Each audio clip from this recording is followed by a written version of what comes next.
No te rānei I whakaingoatia ai ngā kaipara tuatahi ka haere mo Aotearoa ki te taumā heke hoa whenua o te ao a te rātau. Hei tā Tāmati Rimenes Sprouts kei roto I te kapa tuatahi he uri no ngaitahu e rika ana ki te whakataetai ki te tino taumata o tōna hā kinekina. E maka ana tēnei uri o tahu I tana hōreke ki tawhiti. Competing for my country is something that I've always wanted to do, and so Commonwealth Games is another chance to do that.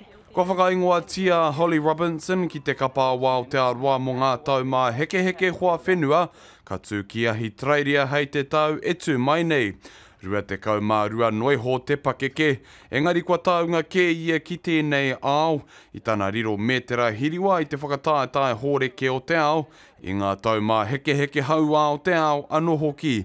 Ko te tū manako ia ka kia Robinson ki taumata ke atu, I tana whiu tuatahi ki ngā taumā heke hoa whenua. I have so much more to give in my sport, and the last few years have been really good. Rio 2016, World Champs this year. I sort of just keep reaching new heights, and I definitely want to push that even further. I definitely think I'm capable of that as well.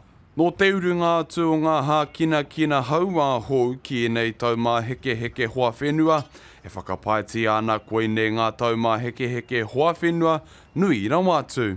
It influences other young athletes to see para-athletes and able-bodied athletes to get into sport. You know, they see someone on TV and they're like, yeah, I want to do that one day. Pēnei ia mata korama wai Pauri o Ngāti Maniapoto Ngāti Raukawa me te rarawa. E hia ana ia ki te whai I tēnei ara. If I get into the Paralympics, I'll be like, oh my God. I'll be like so excited. I'll be like, Mum, can I go? And she'll be like, yes, but be careful. Neke atu I te ruarau rima te kau ngā kaipara ka whakakanohi I Aotearoa I ngā taumā heke hoa whenua, ka timata hei te paenga whawha. Tāmati Rimenes Sprout, te karere.